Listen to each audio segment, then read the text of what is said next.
Olá, tudo bem? Professor Paulo Torres aqui mais uma vez e voltando para a gente continuar o nosso estudo sobre as sentenças, né? Então, só para a gente recapitular, a sentença que é o provimento judicial que coloca fim à relação jurídica processual, uma fase dela, pelo menos, né? E a sentença é um ato jurídico processual recoberto de muitas formalidades. A gente estudou algumas na nossa última aula, inclusive se você não assistiu, isso aqui é uma continuação. Então, vai lá nos vídeos do YouTube, dá uma olhadinha para ver essa aula anterior, para a gente chegar aqui na mesma página, tá? Mas hoje a gente vai falar um pouco mais sobre algumas outras formalidades e algumas características da sentença. Então vamos lá. Vamos começar falando sobre limites da sentença. Se você lembra lá do início das suas aulas de processo civil, principalmente com relação à petição inicial e contestação, que a gente também tem vídeo aqui no YouTube, você sabe que a atividade jurisdicional ela é, em regra, inerte, né? E que o Estado só se move mediante provocação das partes e nos limites dessa provocação. Então, a atividade jurisdicional ela vai ser limitada por parte do autor pelos seus pedidos e argumentos da petição inicial e por parte do réu pela sua resposta, né, produzida tanto na contestação quanto numa eventual reconvenção. Então, a sentença do magistrado, enquanto sumário, né, máximo da relação jurídica processual, ela também vai estar adstrita a essas limitações da atividade jurisdicional. Então não adianta você imaginar que o magistrado, conhecendo da demanda, pode decidir conforme os seus próprios valores e a sua própria intenção, sem se preocupar com o que está sendo posto em lide. Então, salvo algumas exceções definidas em lei, ao sentenciar, o magistrado precisa cuidar de respeitar e atender os limites da lide, que são relacionados com o princípio da congruência, que estabelece que a decisão do juiz deve corresponder exatamente aos pedidos formulados pelas partes.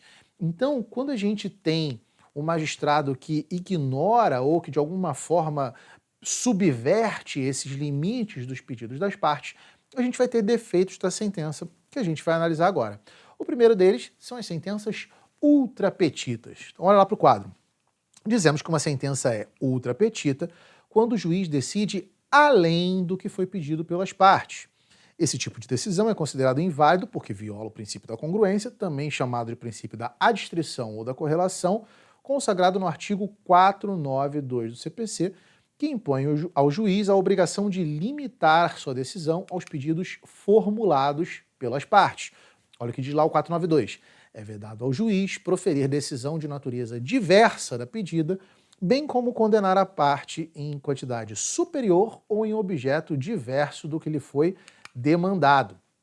Então, quando o magistrado, deixa eu só voltar lá, quando o magistrado decide para além do que foi pedido pelas partes, ele está produzindo uma sentença ultra petita. E também é possível que ele decida de forma extra petita, que é quando ele decide de forma diferente do que foi pedido pelas partes. A gente já vai comparar as duas para você entender legal a diferença, mas olha lá. Também incorre em erro o magistrado que prolata a sentença extra petita, que é quando o juiz decide sobre algo diferente do que foi pedido pelas partes. Nessa situação, a sentença concede um bem da vida distinto daquele que foi objeto da demanda, o que também é uma violação ao princípio da adstrição. Paulo, extra petita e ultra petita, para mim ficou igual. Então vamos entender. Ultra petita é quando ele decide além do que foi pedido. Então imagina que você entrou com uma ação e na sua ação você requereu uma indenização por danos, seja lá materiais ou morais, no valor de R$ 5.000. O magistrado acata o seu pedido de procedência da indenização e condena a parte contrária ao pagamento de uma indenização de R$ 10.000. E não é a simples atualização monetária desses valores não, tá? Eu estou falando de efetivamente ultrapassar o que foi pedido. Você entendeu que o dano sofrido pelo seu cliente, a extensão do dano sofrido pelo seu cliente foi de R$ 5.000. Ele vai além e fala assim, não, eu acho que o abalo foi maior. Ele poderia dar esse valor caso você tivesse pedido um valor maior. Como você pediu um valor específico, ele está adstrito àquele pedido. Extra petita é quando o magistrado decide fora dos limites da lide. Então, olha só, você entrou com uma ação, você sofreu um acidente de trânsito, você entrou com uma ação pedindo exclusivamente reparação pelos danos materiais causados. O magistrado reconhece a procedência e condena o réu ao pagamento de danos materiais e a indenização por danos morais. Percebe? Aqui ele deu um bem da vida diverso daquele que foi pedido. Então, ultra petita é quando o magistrado obedece os requerimentos sobre a sua natureza, mas transcende eles na valoração. Enquanto extra petita é quando o magistrado confere um bem da vida diverso daquele que foi pedido pela parte. Ok? Também é defeito processual quando o magistrado julga profere uma sentença de forma citra petita, também conhecido como infra petita. Olha ali para o quadro. Podemos dizer ser citra petita ou infra petita a sentença na qual o juiz deixa de decidir sobre todos os pedidos formulados pelas partes ou deixa de analisar fundamentos e causas de pedir adequadamente. Nesse caso, a sentença é omissa porque não aborda todas as questões que deveriam ser julgadas. Atenção, não é que o magistrado não deu o que você pediu, é que ele não analisou na sentença. Então existe diferença. Imagina que você entrou com uma ação por conta de um acidente de trânsito, requerendo que o seu cliente seja indenizado pelos danos materiais causados e pelo dano moral sofrido. O magistrado, ao sentenciar o feito, decide que a parte contrária está sim obrigada a indenizar o seu cliente por danos materiais, pelos prejuízos causados ao veículo, porém entende que não houve abalo psicológico apto a ensejar uma indenização por danos morais. Nessa sentença, o seu cliente foi somente parcialmente vitorioso, mas a sentença propriamente dita, claro, ignorando outros vícios que ela possa ter, está perfeita no que diz respeito à limitação, à sua extensão. Por quê? O magistrado analisou todos os pedidos e decidiu sobre todos eles, ainda que não tenha dado todos eles. O que é completamente diferente de, na mesma situação, o magistrado proferir uma sentença dizendo: condeno a parte ré ao pagamento de indenização pelos danos materiais. Ponto. Se ele nada disser sobre os danos morais, essa sentença possui um vício por ser citra petita ou infra petita, como prefiro. Por quê? Porque ela deixa de decidir sobre um pedido específico da parte. Tá? Lembrando que isso também pode acontecer se o juiz deixar de se manifestar sobre um fundamento de defesa. Tá? Imagina que, ao se defender, você apresenta 3 teses de defesa. Na sua fundamentação e no seu dispositivo, o magistrado avança na análise de uma das suas teses de defesa, rechaça ela, né, rejeita ela e dá procedência para o pedido da parte autora. Ele pode rechaçar a sua tese de defesa e dar procedência para o pedido da parte autora, não há problema nenhum, desde que, obedecendo à motivação das decisões judiciais e ao princípio do livre convencimento motivado, ele aborde detidamente por que ele não está adotando cada uma das suas teses de defesa. A partir daí, se ele aborda todas as decisões e decide em desfavor do seu cliente, a sentença está perfeita, não tem problema nenhum, tá bom? Olha lá para o quadro. As sentenças ultra petita, extra petita e citra petita podem ser objeto de recurso pelas partes prejudicadas, como apelação ou embargo de declaração, visando a correção da decisão. É importante, no entanto, estabelecer que, nos casos de extra petita e ultra petita, caso conheça o vício, o tribunal pode reformar diretamente a decisão para adequá-la à lide, enquanto nas sentenças citra petita, o mais adequado é determinar que o magistrado de origem aprecie novamente a demanda para não haver supressão de instância. Olha para mim, o que acontece? Quando o magistrado decide fora dos limites do pedido ou além dos limites do pedido, a questão é que todos os pedidos foram apreciados de forma inadequada, mas todos eles foram devidamente apreciados pela instância originária, né, pelo juízo de base, pelo juízo de primeira instância. Então, tudo aquilo foi apreciado e agora está sendo reapreciado pelo Tribunal de Sobreposição. A gente vai ter aí obediência ao duplo grau de jurisdição. As instâncias vão se debruçar sobre o mérito da questão. Quando eu estou falando de uma sentença citra petita, o magistrado do juízo de primeira instância nada falou sobre um aspecto dessa relação jurídica processual. Então, se o tribunal diretamente decidisse sobre essa questão, eu não teria ali o exercício efetivo do duplo grau de jurisdição. Por quê? Se o magistrado originário não se manifestou sobre essa questão, e ele pode tanto deferir quanto indeferir, o tribunal, ao se manifestar, seria a única instância ordinária a falar sobre aquela questão. Sendo assim, nos casos de sentença citra petita, a decisão adequada que reconhece, naturalmente, que uma sentença é citra petita, importa em remeter os autos ao juízo de origem para que o magistrado ou aprecie de novo a demanda, refazendo o julgamento, ou pelo menos complemente a sua sentença, abordando a questão que não foi objeto de decisão na primeira vez que decidiu. Tudo bem? Vamos falar sobre prazo? Paulo, sentença tem prazo? Tem, sentença tem prazo. É o que a gente chama de prazo impróprio, porque ela não vai trazer nenhuma consequência para o processo especificamente. As consequências pela inobservância do prazo de prolação da sentença, elas são consequências administrativas para o magistrado que deixa de decidir no prazo, mas elas não vão impactar a relação jurídica processual. Olha ali o quadro. O CPC de 2015 estabelece prazos específicos para a prolação de sentença visando a celeridade e eficiência do processo judicial. De acordo com o artigo 226 do CPC, o juiz tem prazo de 30 dias para proferir a sentença após o encerramento da fase de instrução e apresentação das alegações finais.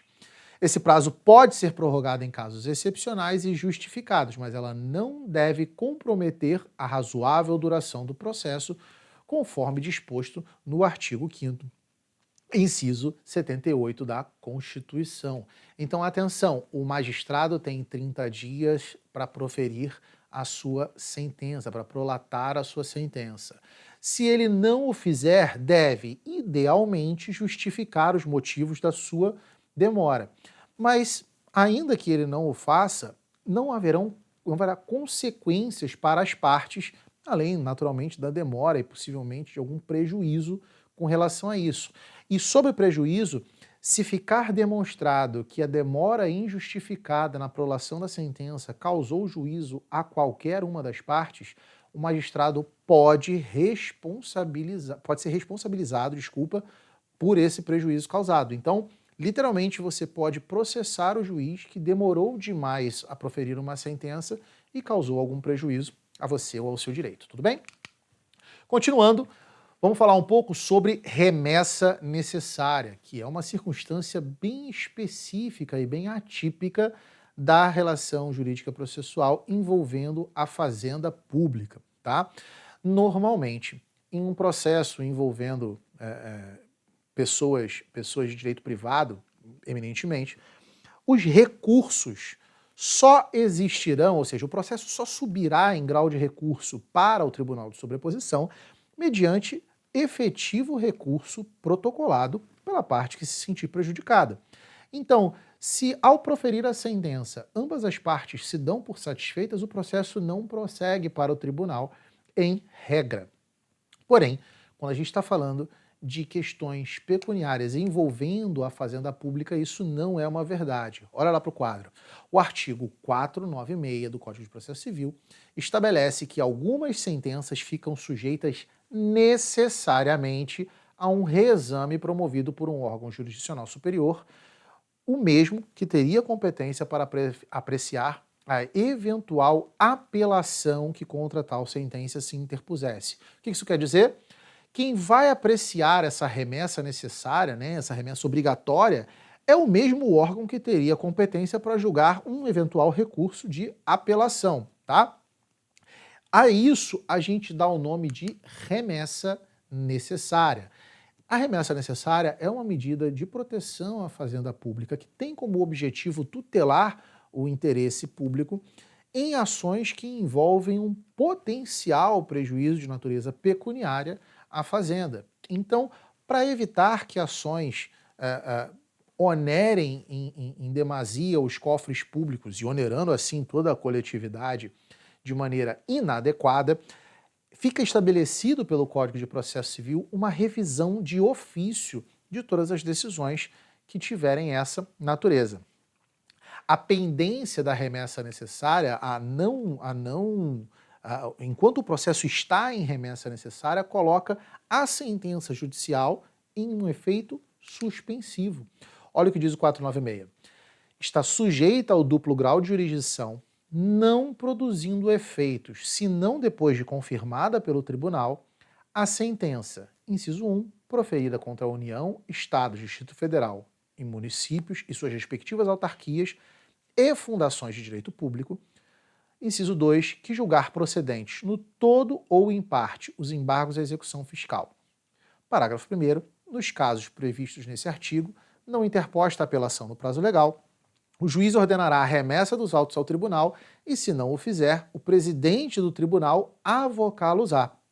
Parágrafo 2º, em qualquer dos casos referidos no parágrafo 1º, o tribunal julgará a remessa necessária. Parágrafo 3º, não se aplica o disposto nesse artigo quando a condenação ou o proveito econômico obtido na causa for de valor certo e líquido inferior a. Então, atenção, a gente está falando no 496 da regra da remessa necessária. O parágrafo 3º do 496 vai criar as exceções, ou seja, quando as sentenças vão produzir os seus efeitos, mesmo sem a remessa necessária. Vamos lá, inciso 1, valor certo e líquido inferior a 1.000 salários mínimos para a União e respectivas autarquias e fundações de direito público, 500 salários mínimos para o Estado, Distrito Federal e respectivas autarquias e fundações de direito público e os municípios que constituam capitais dos estados, 100 salários mínimos para todos os demais municípios e respectivas autarquias e fundações de direito público. Parágrafo 4º. Também não se aplica o disposto nesse artigo quando a sentença estiver fundada em súmula de Tribunal Superior, acórdão proferido pelo STF ou pelo STJ em julgamentos de recursos repetitivos, entendimento firmado em incidente de demandas repetitivas ou de assunção de competência, entendimento coincidente com orientação vinculante firmada no âmbito administrativo do próprio ente público, consolidada em manifestação, parecer ou súmula administrativa. Então, o 496 funciona como uma regra geral nas quais se declaram as exceções. Não estando dentro das exceções do parágrafo 3º e do parágrafo 4º do 496, a sentença proferida contra a Fazenda Pública, contra os entes, contra a União, de uma forma geral, vai precisar ser submetida à remessa necessária. Tudo bem? Então, vamos lá. Vamos falar então um pouco sobre coisa julgada. Olha ali para o quadro. De acordo com o artigo 502, denomina-se coisa julgada material a autoridade que torna imutável e indiscutível a decisão de mérito não mais sujeita a recurso. Atenção que o artigo 502 está falando sobre a coisa julgada material, implicando que existe uma coisa julgada formal, mas a gente já chega lá. Então, olha lá, a coisa julgada material ocorre com o trânsito em julgado da sentença. O que vai diferenciar a coisa julgada material da coisa julgada formal é que a sentença transitada em julgado, no caso da coisa julgada material, compõe o litígio, põe fim a ela, enquanto a coisa julgada formal somente vai falar sobre a relação jurídica processual. Se você lembra da nossa aula passada, você lembra que a sentença é a decisão judicial que põe fim ao processo ou uma fase dele, resolvendo ou não o mérito na forma do artigo 485 ou 487 do CPC. Então, quando a gente está diante de uma situação, de uma sentença que não resolve o mérito, ou seja, na forma do 485, essa decisão judicial vai fazer coisa julgada formal somente, porque ela está falando somente sobre aquela relação jurídica processual. Enquanto nas sentenças fundadas no artigo 487 do CPC, a gente vai ter coisa julgada material. Tudo bem? Então, a coisa julgada material ela vai pressupor a coisa julgada formal, porque toda questão que resolve o mérito também resolve aquela relação jurídica processual. Mas para que tenhamos efeitos que a gente chama extraprocessuais, é preciso que estejamos diante da coisa julgada material. E quais são os limites dessa coisa julgada? Olha lá, o artigo 503 aplicável à coisa julgada material, diz que a sentença que julgar total ou parcialmente o mérito tem força de lei, nos limites da questão principal expressamente decidida, enquanto a coisa julgada formal tem eficácia restrita aos limites do processo extinto. Então, na coisa julgada material, a gente vai formar uma decisão judicial que obriga as partes integrantes daquele contraditório e deve ser respeitada pela sociedade como um todo. Enquanto nas coisas julgadas formais, elas somente são aplicáveis ao âmbito daquele processo em específico. O que significa que um outro processo com o mesmo objeto não deverá nenhuma obediência às questões decididas por essa sentença. Tudo bem? Vamos lá. Quanto aos limites objetivos da coisa julgada, é preciso notar que no relatório não existe julgamento, mas só narração e exposição da marcha do processo. Então, nada do que está disposto no relatório vai fazer coisa julgada. A fundamentação, ela também é um momento de exposição das ideias e da construção da fundamentação e da sustentação do magistrado.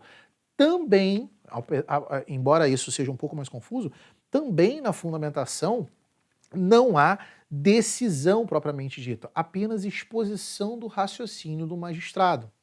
Então, também a fundamentação não fará coisa julgada. Então, só o dispositivo da sentença faz coisa julgada material. Então, uma fundamentação que, porventura, argumente no sentido de uma culpabilidade ou de um dolo da parte numa determinada conduta, ela não precisará ser observada num processo correlato que venha a falar sobre essa mesma conduta.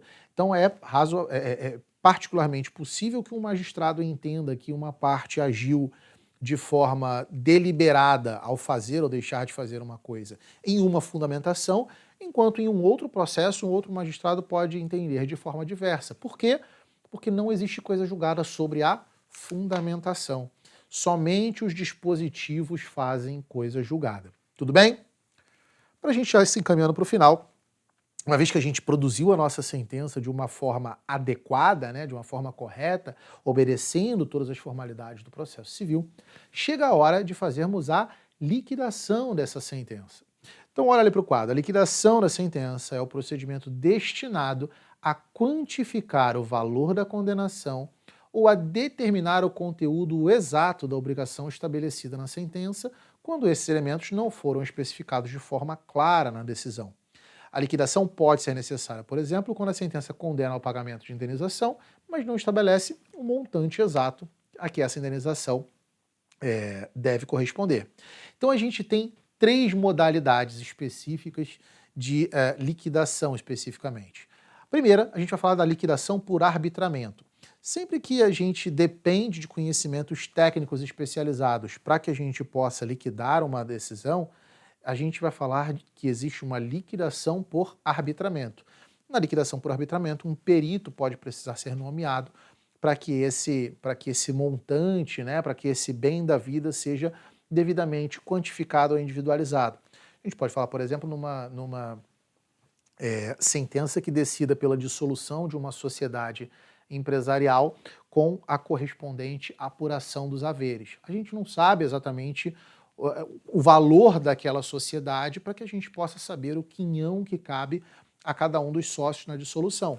Mas uma liquidação por arbitramento vai conseguir resolver isso tranquilamente.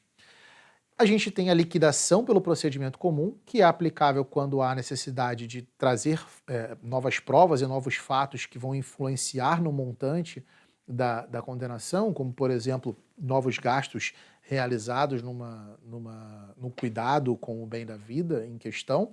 E a gente tem a liquidação por simples cálculo, que é quando não mais do que uma operação aritmética é necessária para que a gente possa apurar o montante devido em razão, né, dessa sentença prolatada.